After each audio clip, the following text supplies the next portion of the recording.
আজ আমরা আঁকবো একটা সুন্দর পানির গ্লাস। তো পানির গ্লাসে অর্ধেক গ্লাস পানি থাকবে। তো সেই জন্য আমাদের প্রথমে কি করে নিতে হবে, মাঝ বরাবর একটি দাগ দিয়ে নিতে হবে যেন গ্লাসটা একদম সোজা হয়। প্রায় মানুষই কিন্তু গ্লাস আঁকাতে বসে গ্লাসটা বাঁকা করে ফেলে। তো মাঝখান দিয়ে দাগ দিয়ে নিলে গ্লাসটা একদম সুন্দরভাবে সোজা হবে। নিচে একটা ছোট্ট দাগ দিয়ে নেব আর উপরের দাগটা নিচের দাগের থেকে দুই পাশে 1 ইঞ্চি 2 ইঞ্চি বাড়ায় নিব।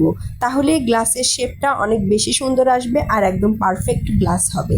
তো উপরেও আমরা একটা দাগ দিয়ে নিচ্ছি। এরপর নিচে চাঁদা ধরে সুন্দর করে গোল করে দিব, উপরেও চাঁদা ধরে সুন্দর করে গোল করে দিব আর মাঝখানে চাঁদা ধরেও সুন্দরভাবে গোল করে নিব।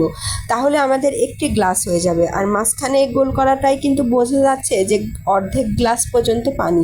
এরপর আমরা সুন্দরভাবে নীল রং দিয়ে নিজের মনের মতো করে যেভাবে বেশি সুন্দর দেখা যায় সেইভাবে গ্লাসে রং দিয়ে নিব।